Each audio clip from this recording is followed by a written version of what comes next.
Oke, selamat pagi. Assalamualaikum warahmatullahi wabarakatuh. Hari ini kita akan lanjutkan tentang hukum dasar kimia. Sebelumnya kalian sudah mengerjakan soal-soal hukum dasar kimia untuk soal-soal post-testnya. Oke, hari ini kita akan bahas soal-soal post-testnya, bagaimana cara pengerjaan soal-soal tersebut, ya.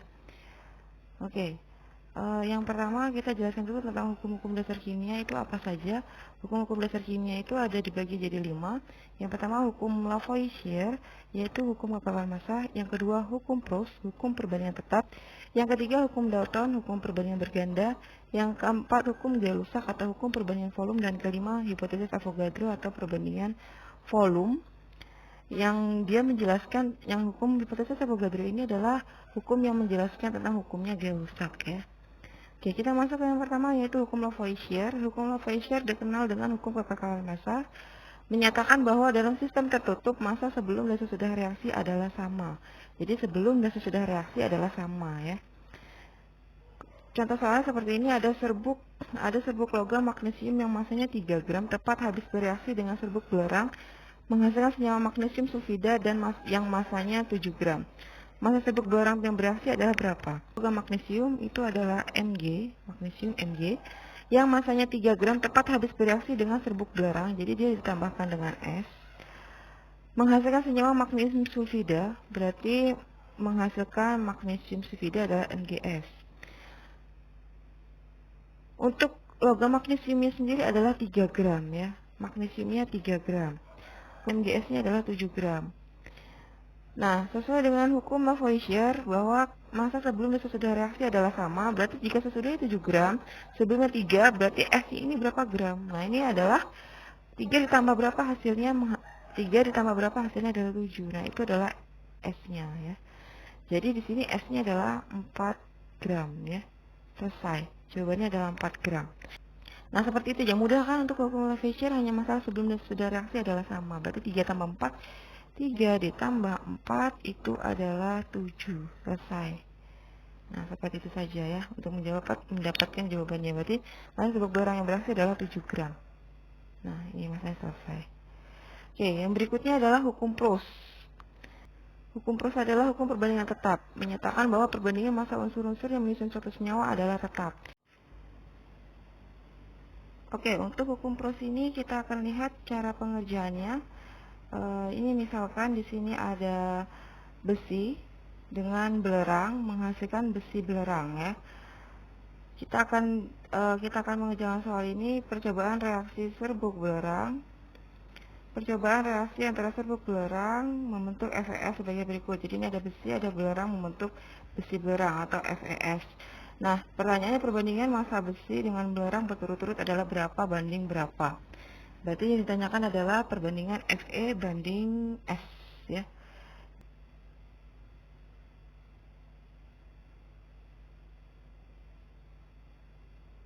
Nah, untuk mencari perbandingan Fe dengan S itu adalah 1,2 untuk besi sama 2,6 untuk belerang. Apakah hasilnya 3,6? Jika bukan, berarti kita tidak bisa menggunakan data pertama. 1,5 sama 3,0, apakah hasilnya 4,5?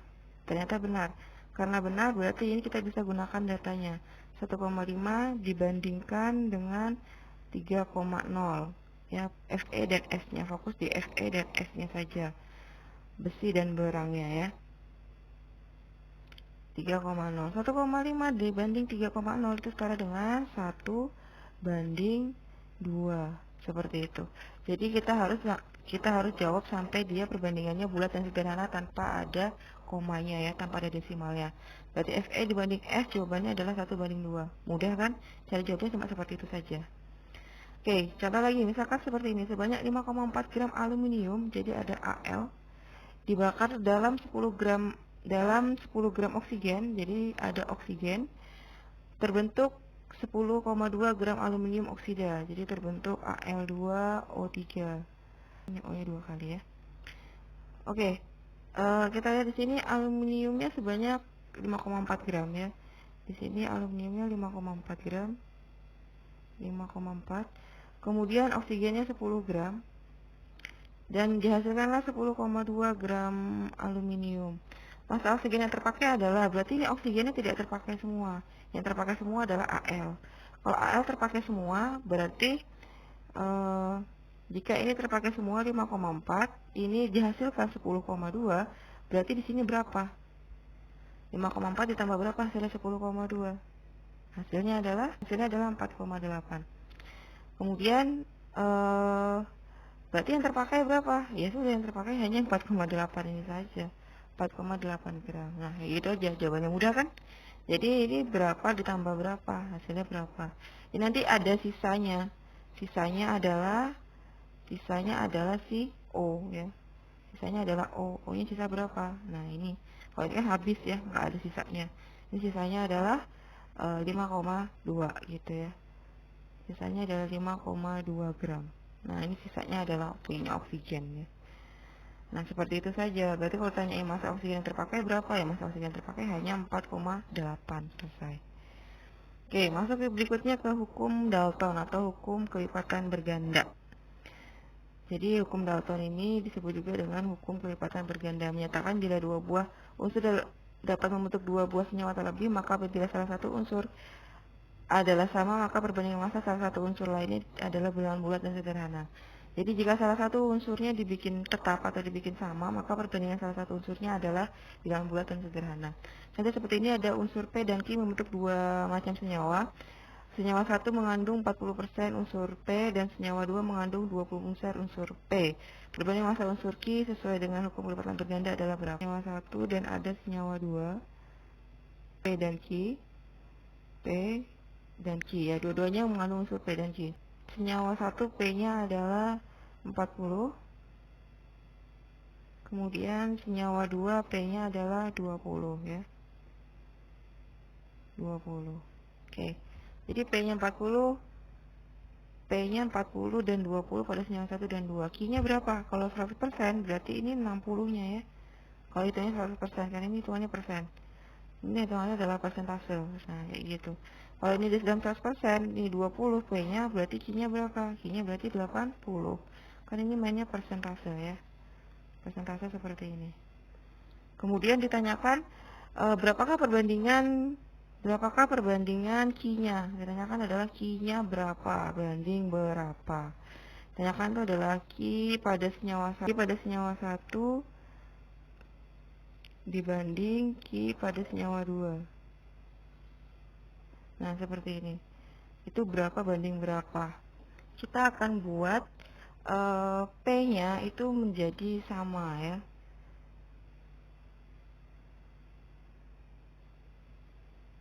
Oke, ini P-nya kita buat sama.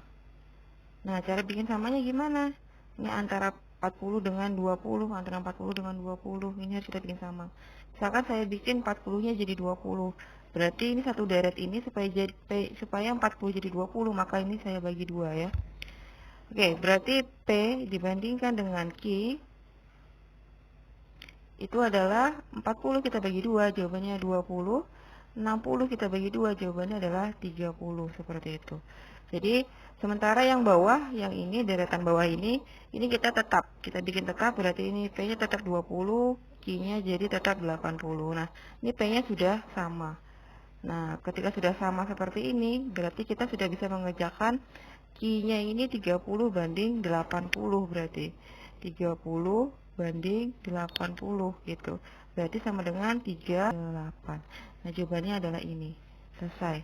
Berarti Q1 banding Q2 itu adalah 3 banding 8. Seperti itu ya. Oke. Kemudian berikutnya adalah hukum Gay-Lussac. Nah, apa yang dimaksud dengan hukum Gay-Lussac? Itu adalah hukum perbandingan volume. Menyatakan bahwa suatu suhu dan tekanan sama berbanding volume gas yang bereaksi dan gas hasil reaksi berbanding dengan bulat dan sederhana. Contohnya seperti ini. Ini ada perbanding pembakaran sempurna gas asetilena dapat ditulis sebagai berikut. Ini adalah C2H2 ditambah O2. Ini menghasilkan CO2 dan H2O ya. Jika reaksi dilakukan pada tekanan yang sama, maka perbandingan volume C2H2 dan volumenya CO2 berapa? Ditanyakan adalah volumenya ini dan volumenya CO2 ya. Cara pengerjaannya mudah. Jadi seperti ini. Oke, ini ada C2H2 ditambah O2 menghasilkan CO2 ditambah H2O ya. Nah, terus gimana cara pengerjaannya? Kita setarakan saja ya. Setarakan. Jadi kalian hanya cukup menyetarakan saja. C2H2, di sini C-nya ada 2, di sini C-nya ada 1. Berarti kan di sini supaya sama, maka kita kalikan 2 ya. Supaya C-nya sama. Ini kan C-nya 2. Supaya sama kita kalikan 2. Kemudian kita lanjut ke H-nya. H-nya di sini 2, H-nya di sini 2, berarti udah setara. Berarti terakhir tinggal O-nya. O-nya di sini 2 kali 2 4, di sini 1. Berarti 4 tambah 1 ya. Di sini 4, di sini 1. 4 tambah 1 itu 5. Berarti supaya ini jadi 5, maka ini dikali 5 per 2. Karena apa 5 per 2? Karena ada O-nya. O-nya sudah punya 2 di sini ya. Jadi ini 5 per 2. Berarti berapakah perbandingan volume volume C2H2 dibandingkan dan volumenya C2H2 berapa, volumenya CO2 berapa. Ya udah, koefisiennya ini aja dipakai. Koefisiennya ini berapa? C2H2 ini koefisiennya adalah 1 gitu kan. Berarti koefisiennya ini adalah 1, berarti 1. Kemudian koefisiennya dari CO2, ini koefisiennya CO2 adalah 2. Berarti jawabannya adalah 1:2. Nah, seperti ini. Kelar. Nah, seperti itu. Mudah kan? Jadi bebannya cuma seperti itu saja. Sama lagi seperti ini. N2 ditambah H2 menghasilkan NH3 ya. Jadi di sini ada N2 ditambah H2 menghasilkan NH3. Kemudian 60 liter gas nitrogen, ini nitrogennya 60 ya. Jadi di sini 60. Direaksikan dengan 240 liter gas hidrogen, di sini 240. Yang diukur pada suhu dan tekanan sama, maka gas amonia yang dihasilkan berapa? Nah, ini berapa pertanyaannya? Caranya adalah gampang, setarakan dulu persamaan reaksinya. Ya. Dan setarakannya gimana? Ya, hitung aja di sini. Ini N-nya ada berapa? 2. Di sini N-nya ada berapa? 1. Berarti kalikan berapa? Kalikan 2.